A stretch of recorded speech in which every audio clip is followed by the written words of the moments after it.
Here he comes. I like I'm this in. one. Hopefully you can hear. Can they hear me okay? The great Kyle Iboshi, ladies and gentlemen. Okay. I can't speak for everyone in the audience right now, Kyle, but I do have a comment here from Jonna Horn on our Facebook page. Jonna says, I get 3 to 4 calls every day saying I want a night to the Marriott Hotel. She says she blocks each number every time one comes in, but it doesn't stop. Please make it stop. So the takeaways today, Kyle, from your robocall story, what are the things people can do to stop this problem? Well, these scammers do these tricks, right? And so, for that example, they change their numbers all the time because they know that there are call blocking services that recognize 503 whatever. That's a bad number, so we're going to block it. So then they just go and change it, and they literally change it by the second, and it allows them to get around some of these call blocking services. If you try and block them, it gets around that, and it's just one of the tricks they use. So we tried to kind of expose the tricks they use because I get these calls all the time from people who are frustrated or emails saying, how are they doing this? Or like they claim they're from the IRS, and it says right here the IRS. So we wanted to show people how they're pulling this off, so that you can better understand and the frustration and also the challenges in trying to combat these things because it's tricky. You showed it by bringing in that gentleman, and remind me again who this expert was, what field he was from. Yeah, Ken Weston. So we use him fairly regularly as a tech security analyst, and this is what he does for a living. Is he helps tech companies, and so in this case he did 2 things. One, he showed us how they make millions of calls.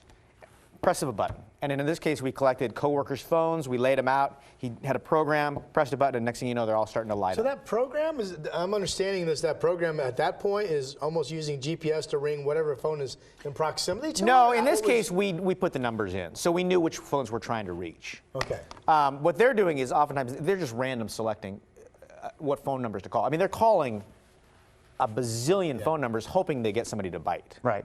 But the scary thing is, I assume they're getting enough people to bite and be scammed, or they would stop doing this. Oh, sure. Right? Billions. People are losing millions and millions of dollars, and they're making billions of calls. I mean, you get them, right? Yeah. More than one. Days. Exactly. Yeah. Exactly. So it's like fishing. You know, they're just casting, hoping that somebody bites, and unfortunately, people do. And what's really sad is oftentimes it's vulnerable seniors. It's our parents. It's our grandparents.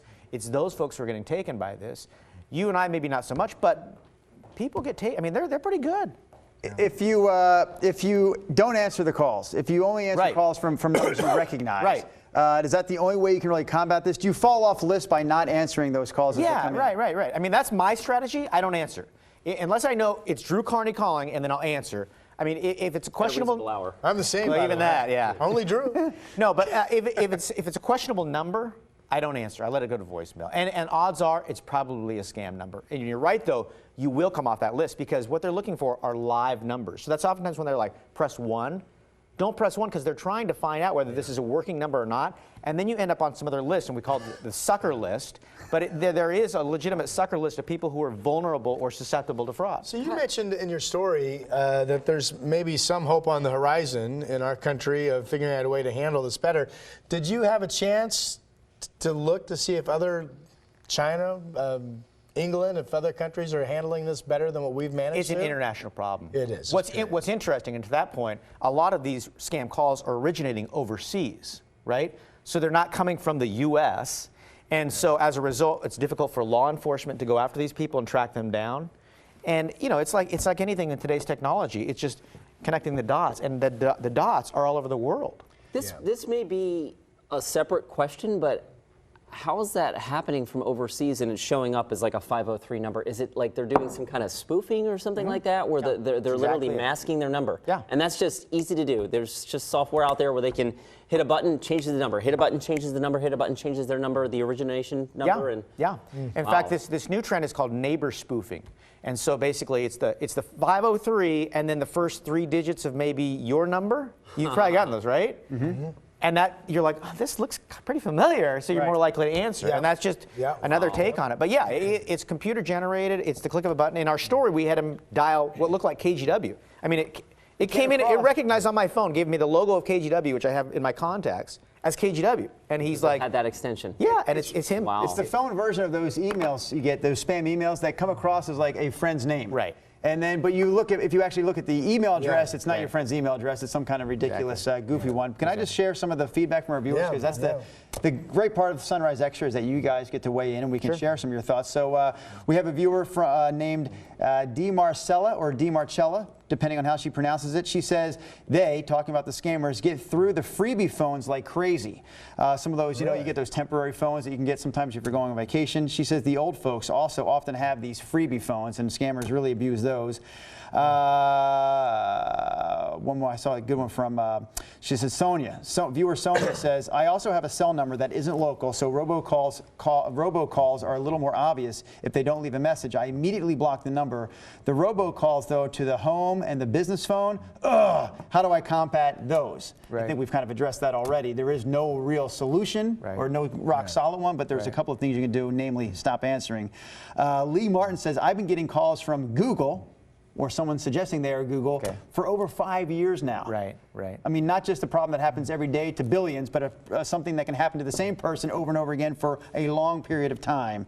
That story obviously aired on the Sunrise Show today, Kyle. Will we see it again on TV through our news shows today, or only online? We'll have it at 6 o'clock tonight. We'll have the story again if you didn't get a chance to see. We've also posted it online on kgw.com, along with kind of a write-through of just basic questions that people have that they often ask me.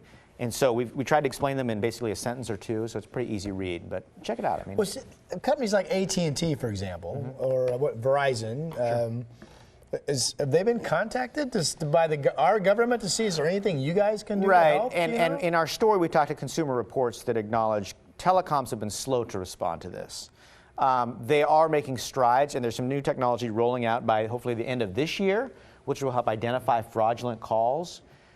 The challenge is it's not foolproof. I mean, there's no, because there are legitimate needs for robocalls. So when we have storms in Oregon and your school district calls and says there's a 2-hour delay, right? That's a robocall.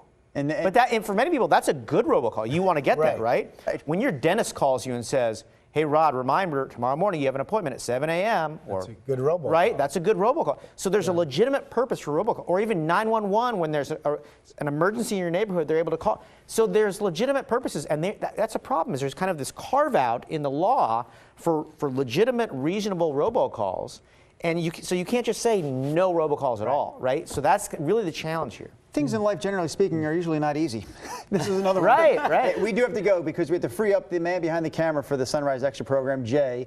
So we're going to handle one more question, if you don't mind, Kyle, because I know this is a question you already answered. But you never know when people are tuning in. Sure. Obviously, Jonna Horn did not see this. She says, or pardon me, Sharon Hamilton, does it help to be on the Do Not Call registry? Sharon Hamilton asking, does it help to be on the Do Not Call registry? Tell her why it doesn't help. Well, it doesn't hurt.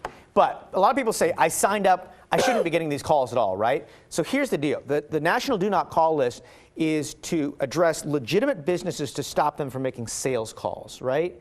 The problem is we're dealing with scammers and crooks here.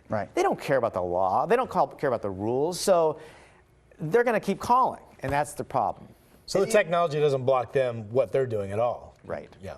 And it sounds like even a legitimate business can just say, I know you're on the list, but I don't care. Well, they could be fine, and they can. I mean, and they have a reputation and a license. So hopefully they're playing by the rules, and I think a lot of them do. Right. It's these folks that aren't playing by the rules that causes the headache with the ring. And even if you do this thing like call block, right? Because like my iPhone allows, like you got a number and you can block it. Sure. You can block it, but it really doesn't matter because there's just. There are some. I mean, there are apps that basically do that, right? And the Federal Trade Commission publishes a list every day of questionable numbers, and they update the apps, and they block those as much as they can. But the problem is the scammers move so quickly. You know, it's like whack-a-mole. You know, you're never going to catch them all. You're just trying to knock them down.